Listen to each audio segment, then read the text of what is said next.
بسم اللہ الرحمن الرحیم. ناظرین السلام علیکم. ایک تو آج دو تین چیزیں ہیں.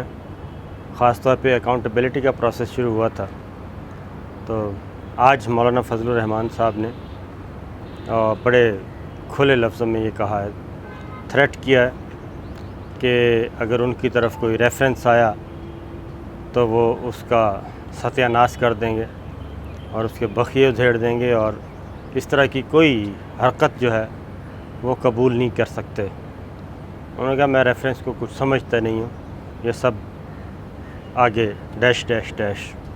خیر، تو مولانا فضل الرحمان صاحب کو ضرورت کیوں پیش آئی اس طرح کی بات کرنے کی؟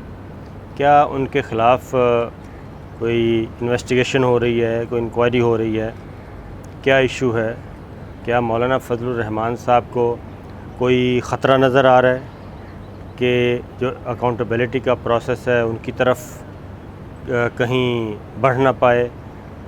ان کے وفاقی وزیر اور سابق وزیر اعلیٰ کے پی کے دورانی صاحب کے بارے میں تو تھا کہ ان کے خلاف کوئی انویسٹیگیشن انکوائری چل رہی ہے نیب میں، لیکن مولانا فضل الرحمان صاحب کے بارے میں ایسی کوئی چیز ہم نے سنی نہیں تھی.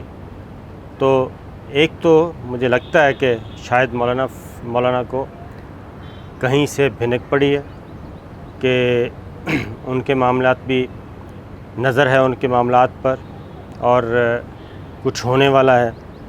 لیکن ایک چیز میں بتا دوں کہ مولانا فضل الرحمان صاحب کے لیے بھی ان کو یہ دھمکی آمیز لہجہ اختیار نہیں کرنا چاہیے تھا. اس کی ریزن یہ ہے کہ ماضی قریب میں، دور کو تو چھوڑ دیں، ماضی قریب میں جب پاناما کا معاملہ شروع ہوا تو اس وقت بھی شریف فیملی نے بالکل دھمکی آمیز گفتگو شروع کر دی. سپریم کورٹ کو دھمکیاں، ججز کو، جے آئی ٹی ارکان کو دھمکیاں، اور اس کے بعد اس میں لپیٹ لیا پاکستانی افواج کو، افواج پاکستان کو، ان کی طرف اشارے کرنا شروع ہو گئے. اور پھر یہ کہا گیا ہم لوہے کے چنے ہیں، یہ 5 جج ہوتے کون ہیں، ان ججوں کو اٹھا کر باہر پھینک دیں گے، ان کی اولادوں کا ہم جینا حرام کر دیں گے. نہال ہاشمی صاحب، دانیال عزیز، طلال چودھری، یہ سارے اس کے روح رواں تھے. نواز شریف صاحب خود، مریم بی بی خود، بہت زیادہ. اور انہوں نے بجائے اس کے کہ اپنے اوپر لگے ہوئے الزامات کا کوئی جواب نہیں دیا، بلکہ انہوں نے دھمکی آمیز سلسلہ شروع کیا، الزام تراشی.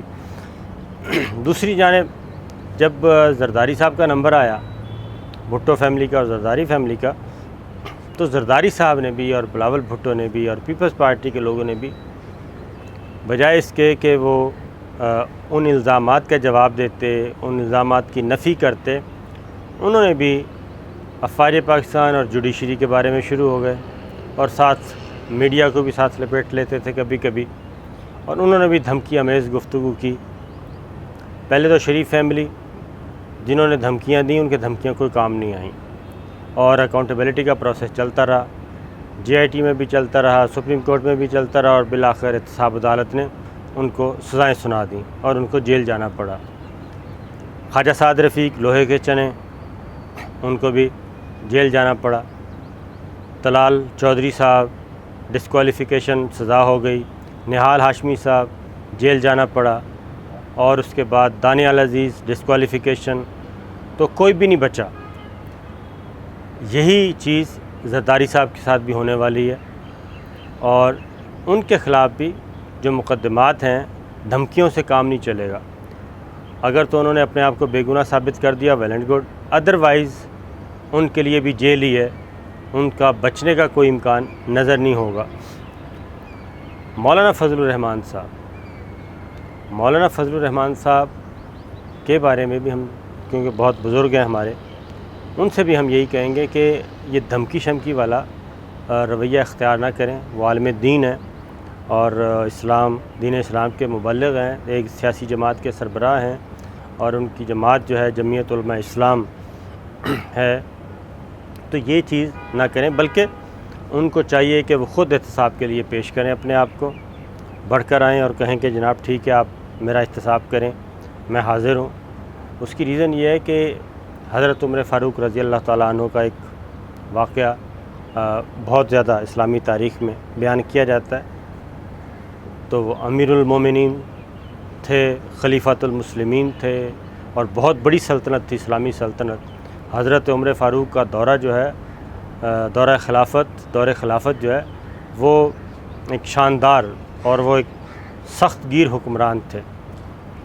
تو جب انہوں نے ایک دفعہ دراز قد تھے ماشاءاللہ، انہوں نے ایک دفعہ ایک پوشاک پہنی ہوئی تھی، کرتا پہنا ہوا تھا، تو اس کے بارے میں سوال پوچھ لیا گیا تھا اوپن محفل میں، کھلی محفل میں پوچھا کہ جناب آپ یہ بتائیں کہ یہ جو بیت المال سے یا سرکاری خزانے سے جو چادریں تقسیم ہوئی ہیں وہ تو اتنی بڑی نہیں ہے کہ آپ کا یہ کرتا تیار ہو سکے یا آپ کی جو پوشاک ہے وہ تیار ہو سکے، تو یہ آپ نے کہاں سے لی ہے؟ پہلے تو آپ اپنا حساب دیں۔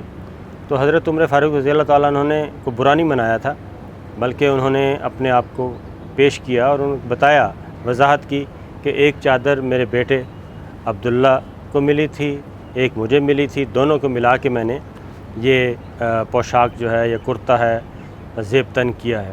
تو اس لیے مولانا فضل الرحمان صاحب، اگر آپ کا دامن صاف ہے تو بالکل گھبرانے کی ضرورت نہیں ہے، اپنے آپ کو احتساب کے لیے پیش کریں اور دھمکی نہ دیں، کیونکہ اس وقت ریاست پاکستان کا جو موڈ ہے وہ دھمکی والا نہیں ہے۔ وہ تو جو جتنا زیادہ اگریسو ہوگا اور اگر وہ غلط ہے تو پھر وہ بچ نہیں پائے گا۔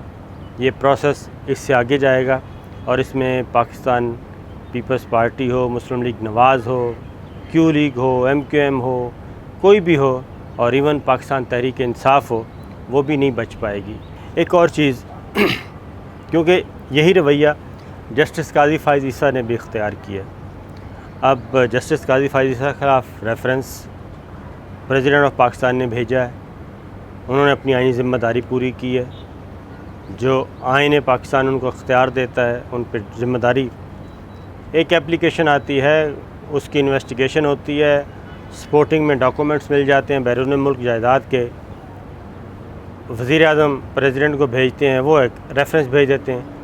تو سپریم جوڈیشل کونسل میں جسٹس قاضی فائز عیسیٰ صاحب نے بھی یہی رویہ اختیار کیا۔ انہوں نے بجائے اس کے کہ اس کو ویلکم کرتے کہ میرا دامن بالکل صاف ہے، مجھے کوئی خطرہ نہیں ہے، کسی قسم کی کوئی میں نے کرپشن نہیں کی، اور سپریم جوڈیشل کونسل میں اپنے آپ کو پیش کرتے اور وہاں پہ اپنی بے گناہی ثابت کر دیتے، انہوں نے بھی یہی رویہ اختیار کیا۔ انہوں نے کیا کیا؟ انہوں نے پریزیڈنٹ آف پاکستان کو 2 خط لکھ مارے، اور اس خط میں پریزیڈنٹ آف پاکستان سے انہوں نے پوچھا کہ آپ وزیر اعظم سے پوچھیں کیا وزیر اعظم نے بھی یہ کیا ہوا ہے؟ تو بجائے اس کے کہ وہ اپنے الزام کا جواب دیتے، آپ ایک جج ہیں سپریم کورٹ کے، اور سپریم کورٹ کے جج پہ الزام لگا ہے، بجائے اس کے کہ آپ اس کا جواب دیں، آپ اپنے باس کو، president of Pakistan head of state ہیں، آئینی عہدہ ہے ان کا، اور ان کے دستخطوں سے کسی جج کی تقرری ہوتی ہے، وزیر اعظم کی ایڈوائس ہوتی ہے، دستخط اور منظوری final approval president of Pakistan کی ہوتی ہے۔ تو آپ اگر ان سے یہ سوال الٹا شروع کر دیں، وہی جو نواز شریف صاحب نے کیا، جو زرداری صاحب نے کیا، کہ جناب ہمارے خلاف آپ کہتے ہیں باقیوں کا کیوں نہیں کرتے، تو باقیوں کا بھی ٹائم آنے پہ شروع ہو جاتا ہے، لیکن اپنا جواب آپ نے خود دینا ہوتا ہے۔ تو جسٹس قاضی فائز عیسیٰ صاحب کے اب حق میں کون آ گیا ہے؟ افتخار چودھری صاحب آ گئے۔ انہوں نے بھی ایک سپریم جوڈیشل کونسل کو خط لکھ دیا۔ کس حیثیت میں خط لکھا ہے سپریم جوڈیشل کونسل کو؟ آپ کی حیثیت کیا ہے سپریم جوڈیشل کونسل کے سامنے؟ آپ تو ایلین ہیں۔ اس معاملے میں معاملہ ہے جسٹس قاضی فائز عیسیٰ اور گورنمنٹ اور سپریم جوڈیشل کونسل کے درمیان۔ یا تو افتخار چودھری صاحب اپنی سروسز مہیا کر دیں جسٹس قاضی فائز عیسیٰ صاحب کو کہ جی میں آپ کا کیس ڈیفینڈ کروں گا، آپ جائیں۔ تو جو افتخار چودھری صاحب نے اسٹریٹجی اختیار کی تھی کہ بجائے اس کے کہ اپنے اوپر لگے ہوئے الزامات کا جواب دیتے، وہ دوسری سائڈ پہ چل نکلے، اور اس کی ریزن یہ نہیں تھی کہ افتخار چودھری صاحب کوئی بہت پوتر تھے، بلکہ اس ساری تحریک کا ایک ہی مقصد تھا، وہ تھا پرویز مشرف صاحب کو ہٹانا۔ وہ ان کو ہٹانے کے لیے یہ سب کچھ کیا گیا تھا۔ اور اس کے کریکٹر کون کون سے تھے وہ بھی کسی وقت ہم آپ کو بتا دیں گے، ایک بڑی لمبی بحث ہے۔ تو وہ سارا اسکرپٹڈ تھا جو کچھ ہوا، وہ ایسا نہیں تھا کہ افتخار چوہے صاحب اس میں ریئل ہیرو کے طور پہ۔ تو انہوں نے اب خط لکھ دیا کہ جناب یہ ریفرنس واپس لیں، سپریم جوڈیشل کونسل کے سامنے آپ کی حیثیت کیا ہے؟ جیسے میں ایک سپریم جوڈیشل کونسل کے سامنے جو میری حیثیت ہے، یعنی کہ کوئی حیثیت نہیں ہے، نہ ہی افتخار چوہے صاحب کی ہے، گو کہ وہ ہوں گے ایکس چیف جسٹس، لیکن اس کا مطلب یہ ہرگز نہیں ہے کہ آپ انٹرفیئر کریں، پریشرائز کریں، اور یہ سارا نقصان جو ہے وہ جسٹس قاضی فائز عیسیٰ صاحب کو ہو رہا ہے پبلکلی۔ جوڈیشل کونسل میں کیا رویہ ہوتا ہے کہ اپنے اوپر لگائے گئے الزامات کا جواب دے پاتے ہیں، نہیں دے پاتے، سپریم جوڈیشل کونسل کیا فیصلہ کرتی ہے یہ سپریم جوڈیشل کونسل کو پتہ ہے، اور وہ اس نے فیصلہ کب کرنا ہے جب سارے حقائق ان کے سامنے رکھے جائیں گے۔ فی الحال تو وہ مینٹینیبلٹی پہ نوٹس ایشو ہوا ہے اٹارنی جنرل صاحب کو کہ وہ آئیں اور بتائیں کہ واقعی یہ مینٹینیبل ہے بھی یا نہیں، اور جو جو چیف جسٹس آف پاکستان کا اختیار ہے اس پہ کوئی قدغن نہیں ہے، سپریم جوڈیشل کونسل کے اوپر کسی قسم کی کوئی قدغن نہیں۔ جہاں تک افتخار چوہے صاحب کا، افتخار چوہے صاحب سپریم جوڈیشل کونسل کو ڈکٹیٹ نہیں کر سکتے، انٹرفیئر نہیں کر سکتے، بلکہ اگر سپریم جوڈیشل کونسل چاہے تو افتخار چوہے صاحب کو اس پہ نوٹس ضرور بھیج سکتی ہے کہ آپ نے ایک پینڈنگ ایشو ہے سپریم جوڈیشل کونسل کے سامنے، آپ نے کس حیثیت سے یہ سارا ایکسرسائز کیا ہے، لیٹر لکھا ہے سپریم جوڈیشل کونسل کو، کیوں لکھا ہے؟ پھر یہی جسٹس کا پھر انہوں نے اس میں لکھا ہے کہ جناب آپ نے یہ لیک کیا، تو لیک تو president of Pakistan president office سے تو کچھ لیک نہیں ہوا، جو خطوط لکھے قاضی صاحب نے وہ تو خود انہوں نے میڈیا کو دیے، اپنے خاص لوگوں کو دیے، اور ان کے ذریعے یہ چیزیں ہوئیں۔ تو معاملہ خواہ کسی پولیٹیکل فگر کا ہو یا کسی آرمی آفیسر کا ہو یا بیوروکریٹ کا ہو یا کسی جج کا ہو یا جرنلسٹ کا ہو، اکاؤنٹیبلٹی کا معاملہ نہیں رکے گا، اس نے آگے جانا ہی جانا ہے۔